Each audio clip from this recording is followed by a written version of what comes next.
Hi and welcome. I'm Steve Martirano and this is the Behavioral Corner. You're invited to hang with us as we discuss the ways we live today, the choices we make, the things we do, and how they affect our health and well-being. So you're on the corner, the Behavioral Corner.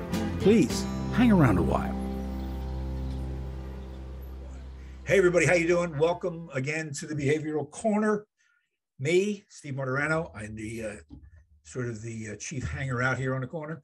And what we do is, well, you know, we wait. If you stand in one place long enough, you're going to run into interesting people, and we like to think we do. Struck pay dirt on this time at the corner.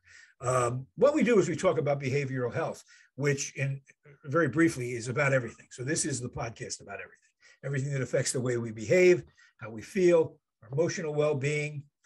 Substance abuse issues come up lots of times, and the whole thing is underwritten by our great partners, Retreat Behavioral Health, about which more later. Okay, this, I got to tell you, in the interest of full disclosure, is it's almost like a busman's holiday to have my guest on. We are joined by my brother from another mother, Anthony Gargano, aka the Cuz, world-renowned. Anyway, very famous Philadelphia and national sports talk host, former partner of mine, great lifelong friend, great friend of mine, and he's hanging with us on the corner. Anthony, what's up? I love it. I'm so excited, Stevie. This is the greatest. Listen, when you said, hey, listen, you want to hang out with me and do the podcast? I said, what I tell you, Stevie, I'll do anything. I mean, literally, if you said, Stevie, you say, Anthony, I need you to rob a bank, I'm here with you. You say. Let me tell you about Anthony and me. And I say this with all humility. I had a dog once. The dog didn't enjoy me as much as Anthony does. I'm blessed. The guy just laughs at my jokes, carries me for a couple of years on the radio. Listen, you are hysterical. I learned so much. And listen to me. I learned so much about life first, and then, of course, the business and media and storytelling and radio. I learned so much from you. And you know what's interesting? I still quote you. If you listen to the show that I do daily, you'll hear Steve Martirano-isms a lot. You better cut that out. Everything you said, man, I soaked up. You're very kind. And you, of course, almost taught me what offsides is in hockey. But, you know me, it's like hockey. That's the thing with the stick. And then now I'm not sure. Anyway, Anthony and I have a lot of fun. We could do this for hours, but we're really about the work of behavioral health here. This is actually a for real topic. And yes. In the interest of full disclosure, again, we are recording this prior to the Super Bowl, which is the 13th of February. So we're recording it somewhat before then. So obviously we don't know the outcome. So I'm going to put Anthony right on the spot right now. So again, when we drop this Behavioral Corner, it will be the Tuesday after the Super Bowl has been played. So he's going to do his Cuz Nostradamus routine. Tell us the Super Bowl score. Winner and the score. All right. I like the Rams. I think the Rams win. I think they score in the 30s. So I'll give you 34-24. Rams win. The key to this game is going to be the Rams' defensive front against the Bengals' banged up offensive line. Listen, the Bengals are a fun story, and Joe Burrow's dynamite. But I don't see how the Rams, I don't see how they block them. I mean, Von Miller, Aaron Donald, Stevie, you're a defensive guy. I agree. I absolutely agree. So let me see if I understand that, because I don't really know how these things work. They cover and take the over. Yes. Making sure. Exactly. Right here, 34-24 Rams, 58 is the total. Okay. All right. Anyway, all right. You know what? Tuesday, when the thing drops, we'll see. All right. Here's what we're going to talk about. It's a serious topic, to tell you the truth. And I know Anthony has dealt with this on his program every year, I'm sure. And that's what I'm calling surviving football withdrawal, we knocked this around the other day, and it was lighthearted. We could have fun with it. And then I did my little prep, Ant, and I went, you know what? Of course, there are academic studies about this stuff. Yeah. There are universities, Loyola. I'm looking at one from Loyola Medical School, where they talk about what happens when football is taken away from people as abruptly as it is. You know, after Sunday, this coming Sunday, boom, nothing, right? You know, there's, you want to get into the chemistry of it, but when you're doing anything pleasurable, dopamine is flooding a certain part of your brain, the pleasure centers, you feel great, the activity goes away, the dopamine levels drop, bang, you're in a funk. And we don't need any more funky times. So I know you've dealt with football withdrawal. Yeah, I'm a survivor. Tell us a little bit about how you feel when you know it's over for. So I'm really twisted with this stuff, Stevie. So once the final weeks of the season start, I almost anticipate this thing, right? And actually it starts right at the end of college football, right? Because that's when you start to wean. It's on the other side of it, right? You have the holidays, and the holidays kind of, you're scared, right? Because you love the holidays. You love all the football that goes with it. But as soon as the holidays are over, bang, college football's over. And then the NFL, our lifeblood, starts to dwindle. They tease us, right? You have wild card weekend. And this year it was super wild card weekend. You had 2 games on Saturday, 3 games on Sunday, 1 game on Monday night. And then you have the divisional round. All right, 2 games on Saturday, 2 games on Sunday. And then it's 2 games, the championship weekend, and then, of course, the off weekend and the Super Bowl. And I get depressed. It's like, especially, the sport is the greatest. And you know what it is to me, and something that you've always said, it's an event. And so it's something that you look forward to, you know, every week. You have something to look forward to. Listen, as human beings, I know you say this all the time. We look forward to our vacations, right? Or special circumstances in life, right? Special occasions. Football at least gives you something to look forward to weekly.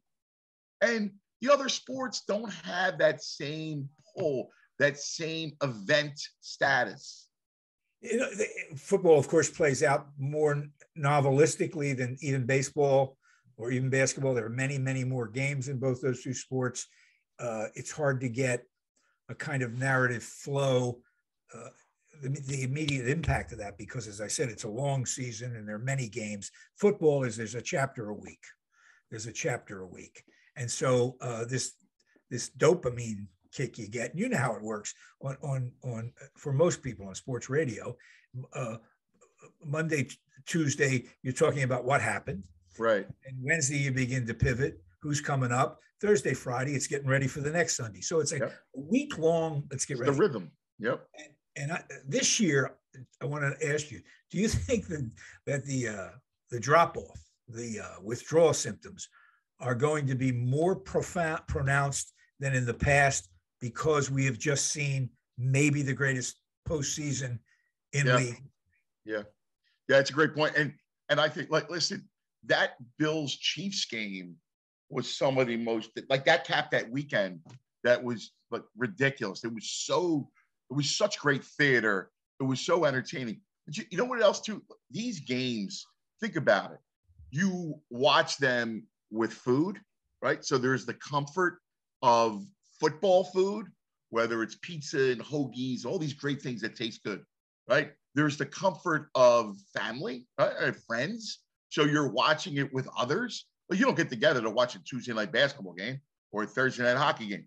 You get together to watch a football game, right? And you're with your friends, you're with your family, your children, whatever. So you have food, you have family and friends, and then you also have the fantasy or the betting or whatever you're doing. So that's also adds to it. So think about the closest of camaraderie, family and friends, food, and then the adrenaline rush of fantasy and betting. Yeah, if you think maybe this is being made too much of, you're kidding yourself. Anthony just correctly identified how much is invested in these games. A lot. a lot. It's, in fact, I used to think it was just nonsense told by politicians. But, you know, your team, particularly your football team, is one of the few things that literally bond people in an age, a moment when nobody seems to be on the same page. We can at least agree about this. The game's on. All right, listen, I hate to do this to you. Well, you're going to be hearing this after the fact, but it will be exactly the moment when it probably hits you. The games are over. You're staring into the abyss of February, which is no day at the beach, right? It's the worst. It's terrible. So what are some of the things? What do we do? You know, there are a whole list of tips on, you know, what to do. And one, which from this, you know, medical researchers that I loved, he said, don't go cold turkey. Right. That makes sense to you? Yeah, it does. Because you have to do something, right? You have to dive into something. And so, listen, if you don't like other sports, give it a shot. Like March Madness is a fun thing because it's kind of the holiday spirit. It's all those games. It's games during the day, like Thursday and Friday. So there's a festive nature to it. You know, drink and eat and have fun and all. So there's that. But there's also, I think you need to dive into something. I'm a big believer in this because I've dealt with this every year. And it's me, right? Like I feel it. I'm depressed. Sunday night, I won't be probably Monday morning. I get up and like, I don't care about the commercials, right? I don't want to talk about it. I go on the show, talk about the commercials, gives a rat's behind about the commercials. I'm going, what am I going to do? Where am I going to go? It's February. Life stinks. It's dark and dreary and cold. And baseball's not even starting. And who knows when they'll ever do it.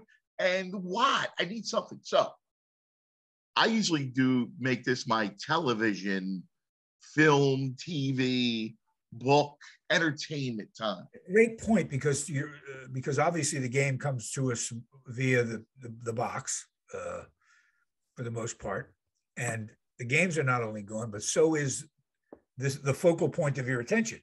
There's nothing on. There's nothing on. Well, the tips to this, you're a great pick. I know you love movies. You're a big fan of movies and a sharp observer of them. But some of the other suggestions are, and I love this, watch old games, watch clips. For instance, how many times have you seen the Philly special from the Super Bowl with the Eagles won? I can watch it every day. I can run it on my television set. It makes me feel totally. So that's a great idea. So you know what's funny? Like you bring up the Super Bowl, and if that doesn't make your point, that it's such a deep relationship, right? That you saw it. I mean, all these souls congregating at the parade. We all felt the need to dive into the streets, right? After they win. I mean, I was on Walnut Street with a bottle of tequila and I was hugging and kissing strangers. I mean, it was just a regular day for you. Right? and we're hugging everybody. And, you know, and it's such, and people have pictures of their loved ones who passed on. I mean, anything that connotes that kind of emotion and love, and that has to be real. You always say the most important job in Philadelphia is not the mayor, but it's the coach of the Eagles. I've heard you say that many times. Well, it's right up there. And it's true because we all have this collective kind of, it's not, we get our identity from them. It's, they matter so deeply and it connects us to our timeline of our lives. It connects us to all that stuff. Our loved ones. Also, it's one of the morality tales that's clearly defined. There are rules. There's a beginning, a middle, and an end. And when it's over, the story's been resolved. That they won, we lost. Next, right? Life's not like that. Life is, of course, not like that. That's why people get so upset at bad calls, because it upsets their sense of equipoise, equilibrium. Wait a minute, how could there be a bad call? What's wrong with you guys? You just messed up the whole thing. Anyway, all of this contributes to what's going on in our brain chemistry. And I'm not kidding. I mean, you ask anybody who loves sports, Super Bowl at 9 o'clock at night, Super Bowl Sunday, for the most part, the game will be over, 10 o'clock the latest. Boom. A gloom descends upon football nation. That can be dangerous. I mean, people can get really worked up. I don't make light of the 7 stages of grief, because it's always associated with death. But in a different sense, it's also about loss, losing something. You lose something, something is gone. So I wanted to go through a couple of the stages of grief, and see if you've experienced them, so that people who may be feeling them can go, oh, it's not me. Anthony's crazy too. We're talking about withdrawing from football as it ends for another season. Some of them are apropos and some are not. But one of the first stages of a loss is you're shocked. Now, right? It may sound silly, but like, every season ends. But nevertheless, when it ends, aren't you hit by like, it's over? What do you mean, it's over? Yeah. Oh, and you start to, well, it leads to another one, right? You start to bargain. Like, wait a second. Can I get one more game, please? I'll do anything with one more game. Like, oh my God. Denial. I mean, it's denial. Right. Yeah. Because you're stunned. You're going, okay, wait, we got a game this weekend, right? The Super Bowl wasn't played. We have another game. Please tell me we have another game. All right. So that's like one of the stages. It's so obvious that it applies. The next stage is that, it's a little different. It says of pain and guilt. I don't know that guilt is so much unless you have lost a lot of money. But this third stage is fantastic. The stage of grief, and that's the anger stage, where you're angry. And I know you. And I get ornery. I mean, look, if people and you're all about behavior, right? So when you modify behavior, right, like if you're a smoker and you quit smoking, well, you're ornery, right? Like, you're testy. So now you take away my football and you cut me off at the stop sign or the traffic light, I'm in a bad way. Like, yo, dude, it's bad enough I got no football, and now you cut me off. Come on. It's a great tip for those of you who listen to sports radio. Be careful calling in after Super Bowl and before March Madness, because those guys don't suffer fools likely anyway, and you're liable to run into a buzzsaw, anger. And then, of course, there is depression, which is like the fourth or fifth stage of grief. So how down do you get? Yes, sleep more. Okay. All right. I have that morose. I don't want to do anything. Right. I'm not smiling. I find everything to be a chore. Yes. Daddy's sleeping. Shh, Daddy's sleeping. Daddy's been sleeping since Tuesday. Well, get up. Anyway, right. You sleep more. Loneliness. Yes. Yeah. I mean, look, it is a companion, right? Thursday night football, Sunday all day, Monday night football. There is a companion to it as well. Like, listen, how many guys, right? You're a working guy, come home, right? Do your thing, your family, and then you retreat, right? You retreat into just a game. And oh my God, Steve, one of my favorite stories. Now, it's not football, but the same thing applies. There was a guy who was suffering from deep depression. There was a piece in Esquire magazine, and the guy found comfort in Brent Musburger's voice. And he would watch Big 12 college basketball, right?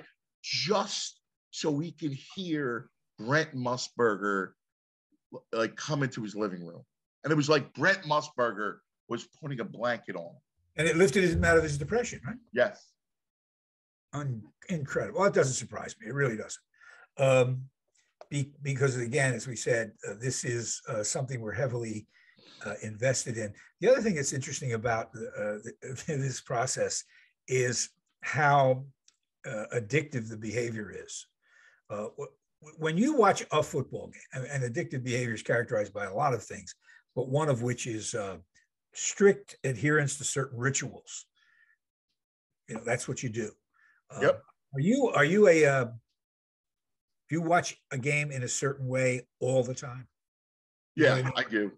I do. I have, I have my Sunday morning routine, which includes, I like to, I love to read about the games. I love to kind of look at, and then there's like the fantasy and the whole betting, and you're kind of looking at the games and trying to, suss them all out, right? And then I'm an incessant note taker. So even games that don't involve the Eagles, I will write notes about, oh, look at this player, and I'll do all that stuff. And then there's times when I'll have the kids with me, right? I'll try to bribe them. So, hey, Anthony, I got a bag of Doritos, right? Would you come watch the game with me? Right, Massimo, there's some ice cream here, or Stromboli, and so then I can have the warmth of the children, right, around me.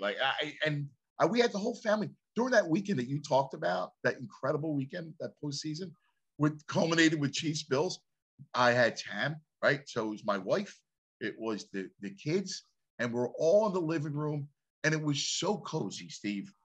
Right? We're enjoying it, and I'm doing my rituals, and the added benefit was the warmth of family.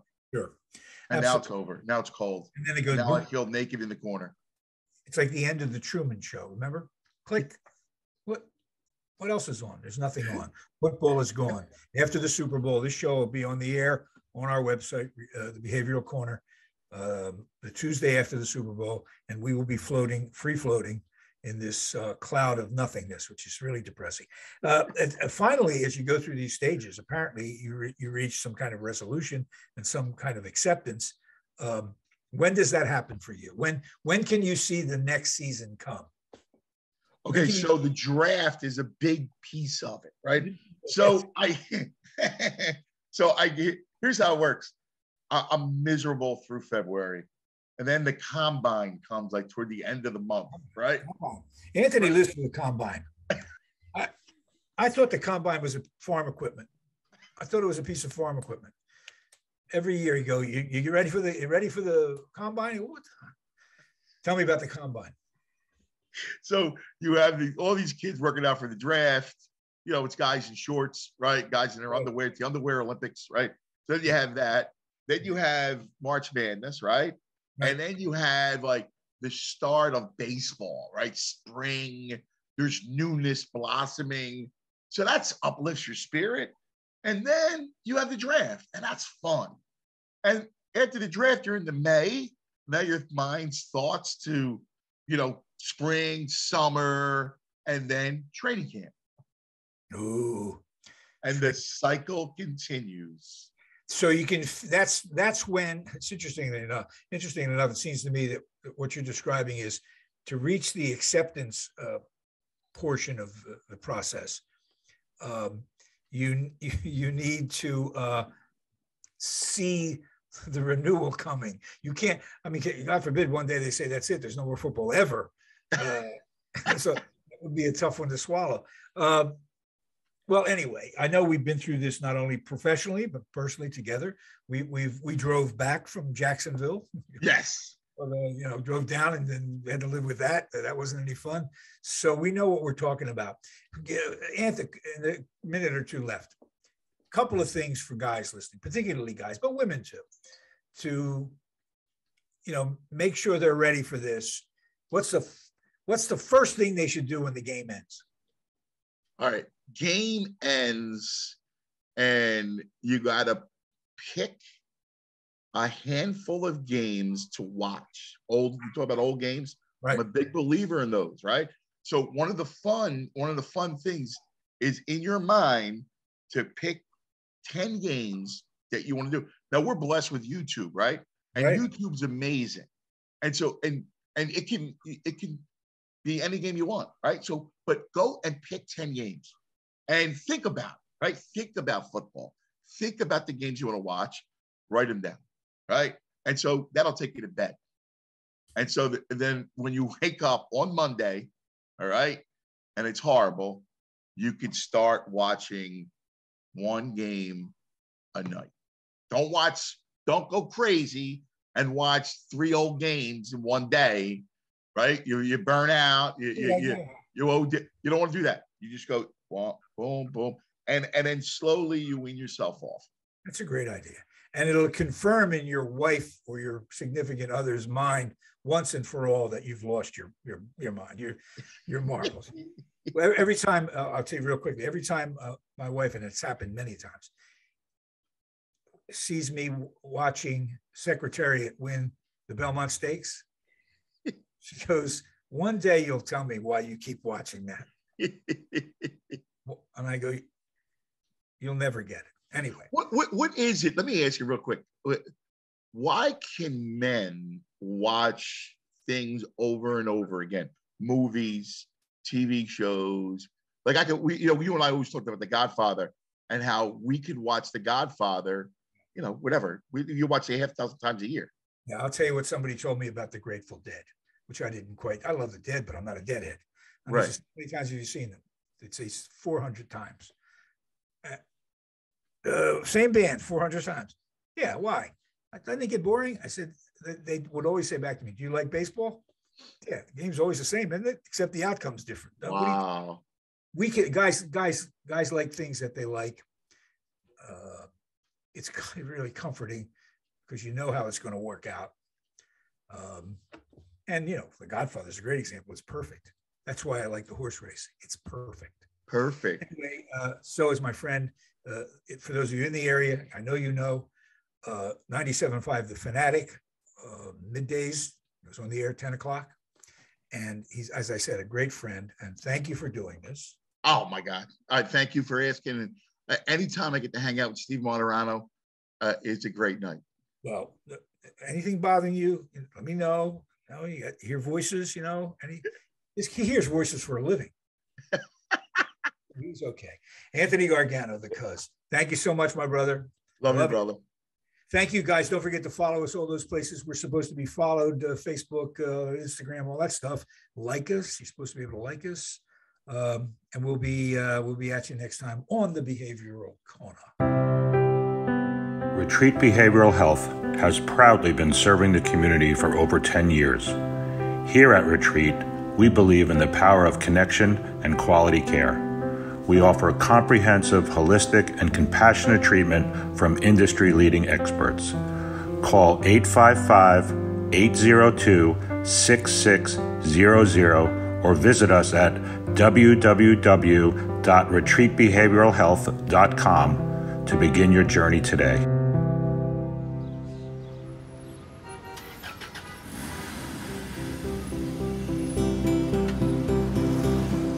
That's it for now. And make us a habit, hanging out at the Behavioral Corner. And when we're not hanging, follow us on Facebook, Instagram, and Twitter on the Behavioral Corner.